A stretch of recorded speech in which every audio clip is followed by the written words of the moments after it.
অবৈধ সম্পর্কে জড়ানো। আজকে যুবক যুবতীরা যত অপরাধের মধ্যে লিপ্ত, তন্মধ্যে পাওয়ারফুল এবং প্রধানতম একটা কারণ হচ্ছে মোবাইল। এই যে মোবাইল কানে, রাত 2টা বাজে ও মোবাইল নিয়ে রুমের ভেতরে আছে, কিন্তু কথা বলতেছে। কি কথা? অফিসিয়াল কাজ নাকি না সমাজের দায়িত্বশীল কোনো কাজ? ও ডিউটি দিচ্ছেন। মানুষ, তারই বাবা, তারই মা, তারই অন্য বোন, অন্য ভাই, তারা রাত্রে সকাল 10টা থেকে রাত 10টা থেকে সকাল 10টা পর্যন্ত নাইট গার্ডের দায়িত্ব পালন করতেছে। আরও ঘরের ভেতরে এমবি তুলে শুরু করছে রাতের পরে রাত, দিনের পরে দিন, ঘন্টার পর ঘন্টা কথা বলা।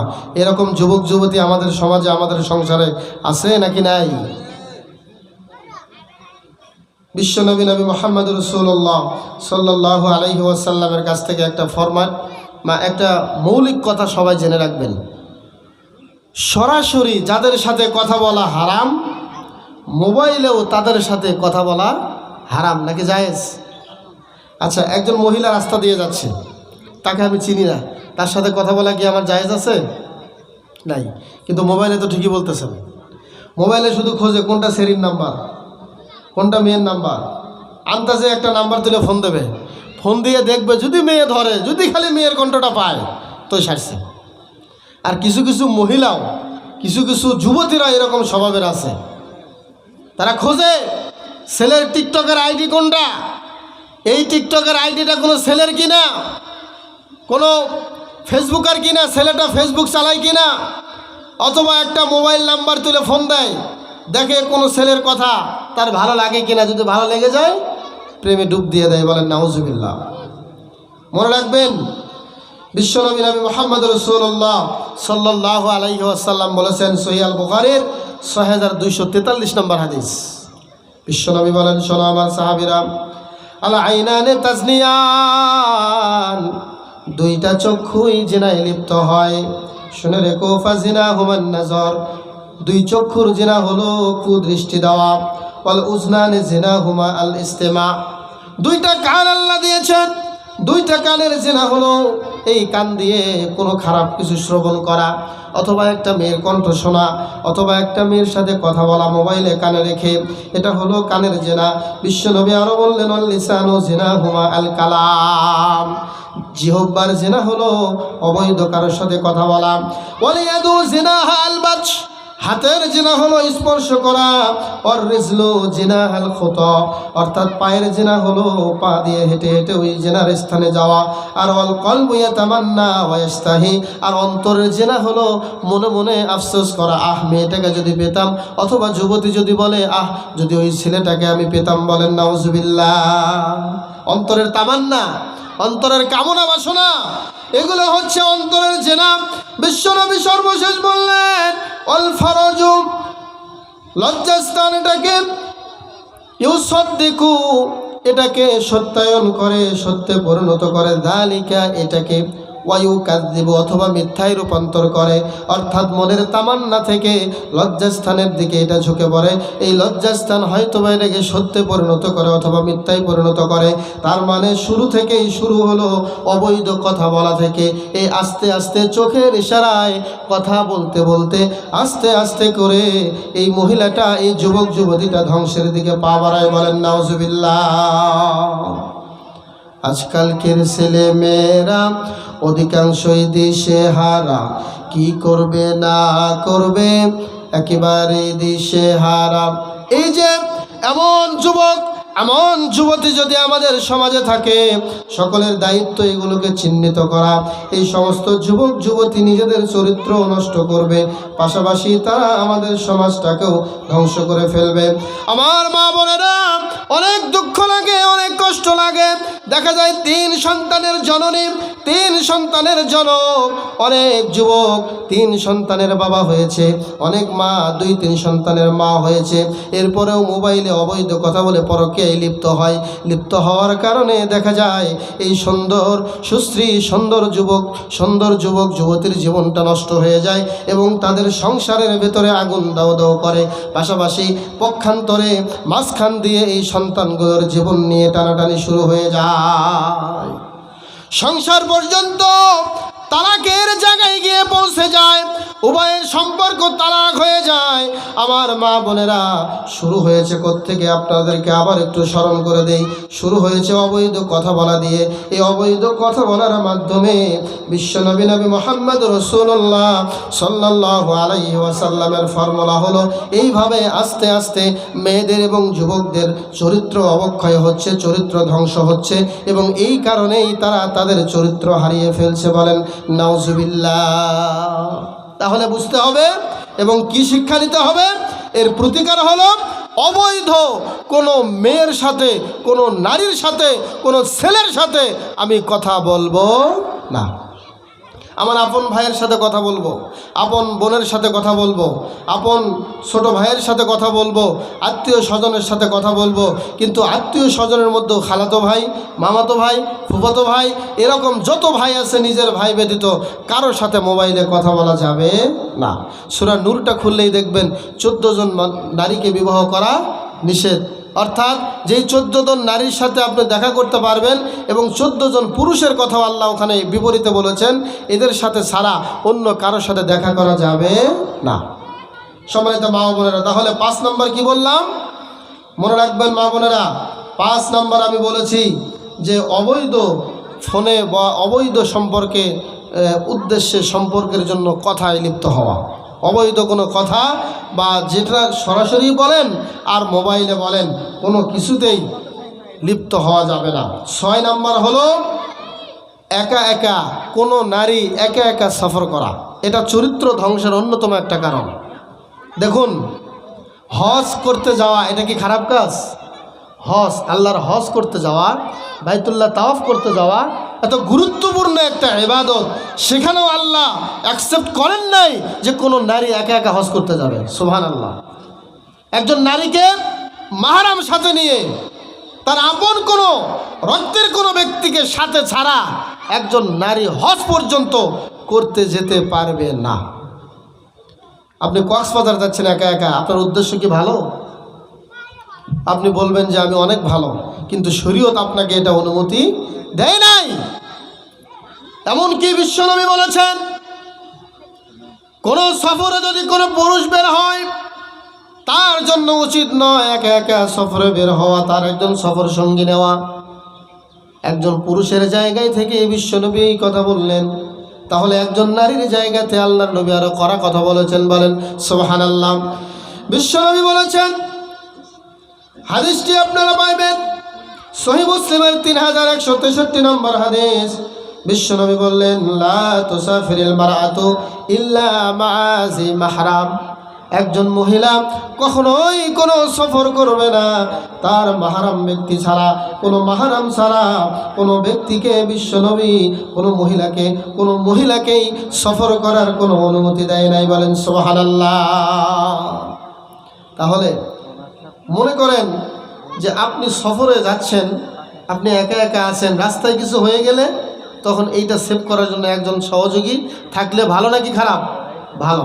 কিন্তু একজন মহিলার ক্ষেত্রে দেখেন, বিশ্বনবী বলেছেন পশ্চিমকালেও একজন মহিলা সফর করা তো দূরের কথা, এমনকি কাবাতে গিয়ে হজ পর্যন্ত আদায় করতে পারবে না, ওই মহিলার সাথে মাহরাম ব্যক্তি থাকতেই হবে। সুবহানাল্লাহ। তাহলে চরিত্র ধ্বংস হওয়ার অন্যতম একটা কারণ হলো কি করা? একা একা সফর না করা। একা একা সফর করলে চরিত্র ধ্বংস হবে। আপনি মনে করেন যে মাধবদী থেকে আপনার বোন বা যে কোনো একটা মহিলা একা একা বাসে উঠলো, এখন পিছনে 10 জন যুবক আছে, ওরাও কক্সবাজার যাচ্ছে, পাশাপাশি ওই মেয়েটাও কক্সবাজার যাচ্ছে। তো যাওয়ার পথে রাস্তার মাঝখানে প্রতিমধ্যে বিরতি হয় না? বিরতি হয়, মেয়েটা নামছে, যুবকরা দেখতেছে মেয়েটার সাথে কেউ নেই। এই 10 জন যুবকের অন্তরে এই শয়তান এই লোভ ঢোকাতে পারে নাকি পারে না? দেখবে এই মেয়েটার সাথে কেউ নেই, তখন এই শয়তানি শুরু করবে। ও আমার মা বোনেরা, তখন আপনার ইজ্জত কে রক্ষা করবে? এই জন্য ইসলাম আপনাকে এত গুরুত্ব দিয়েছে। একা একা সফর করা চলবে না। যদি আমরা চরিত্র হেফাজত করতে চাই তাহলে একা একা সফর থেকে বিরত থাকতে হবে। এটা ছিল 6 নম্বর কারণ। 7 নম্বর কারণ হলো স্বামী স্ত্রী দীর্ঘদিন দূরে থাকা। স্বামী স্ত্রী কি করা? দীর্ঘদিন দূরে থাকা। 6 মাস, 7 মাস, 1 বছর, 2 বছর, 5 বছর, 10 বছর, 15 বছর হয়ে যাচ্ছে। বেচারা টাকা কামানোর জন্য, সংসারের অভাব দূর করার জন্য বিদেশের মাটিতে পড়ে আছে। এদিকে স্ত্রী, বিবি, বাল বাচ্চার কারো খোঁজ নাই। সকালবেলা একবার ফোন দেয়, ভালো আছো? হ্যাঁ ভালো আছি। রাত্রে একবার ফোন দেয়, খাইছো? বলে হ্যাঁ খাইছি। সারাদিন কি করলো? কোনো খোঁজ নাই। সারাটা রাত আপনার বিবি কি করলো? কোনো খোঁজ নাই। বিশ্বনবী এই জন্য বলেছেন, সুনানে তিরমিজির 1172 নম্বর হাদিস, বিশ্বনবী বলেছেন, শোনো শোনো সাহাবীরা, লা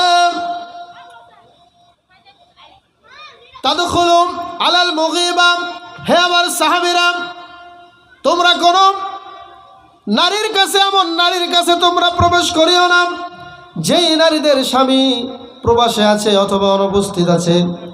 এরকম কোন নারীর কাছে তোমরা প্রবেশ করিও না। কেন প্রবেশ করবে না? বিশ্বনবী বললেন, ফাইন্না শাইতানা ইয়াজরি মিন আহাদিকুম আনিদ মিনাদ দাম, নিশ্চয়ই শয়তান তোমাদের কারো পক্ষ থেকে তোমাদের দেহের ভেতরে একদম রক্তের প্রবাহের ন্যায় তোমাদের শরীরের ভেতরে প্রবাহমান হতে থাকবে।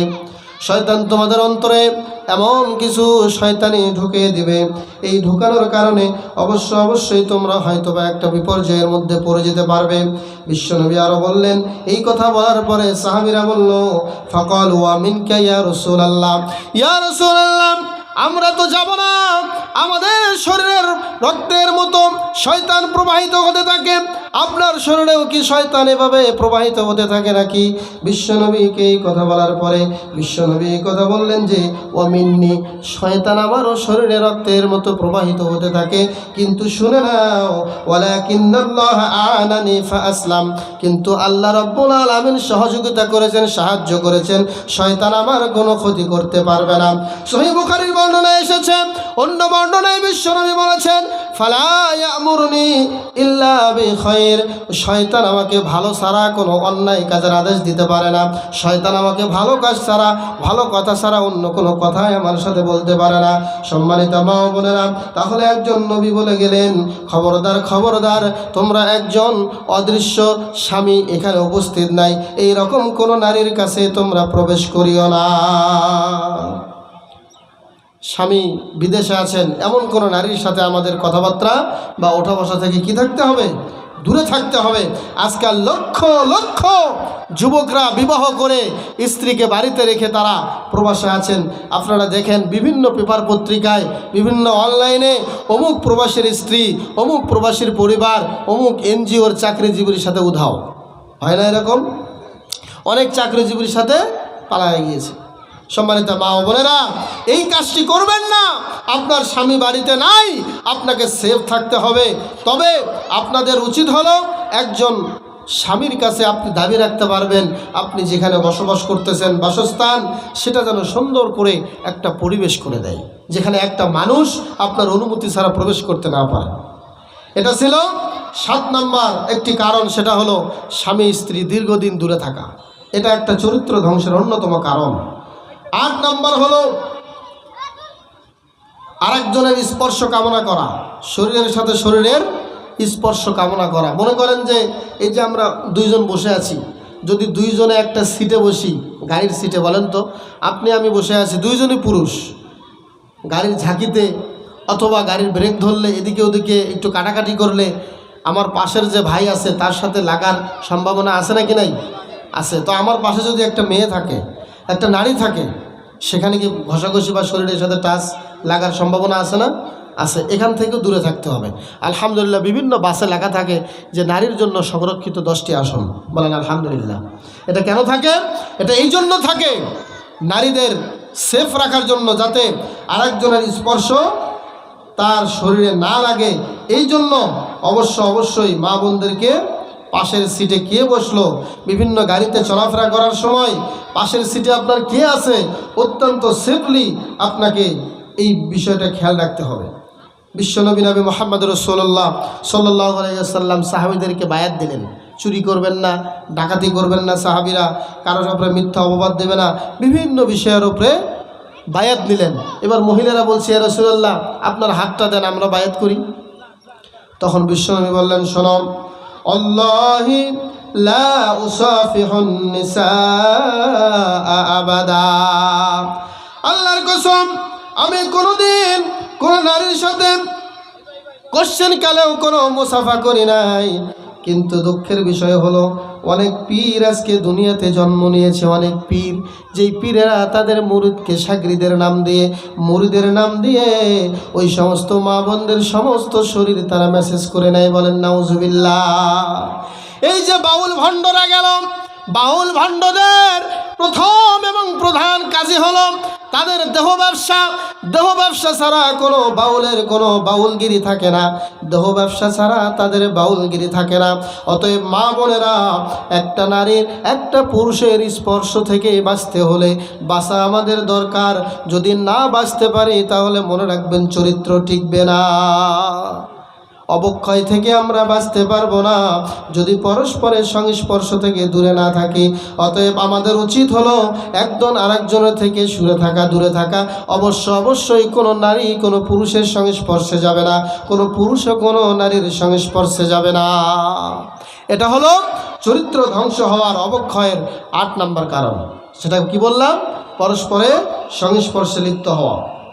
9 নম্বর হলো যুবক যুবতীদের ছোটোখাটো, আঁটো এবং ফিটিং পোশাক পরিধান করা। এমন পোশাক পরে গোটা শরীর দেখা যায়, কথা বলেন ঠিক কি না?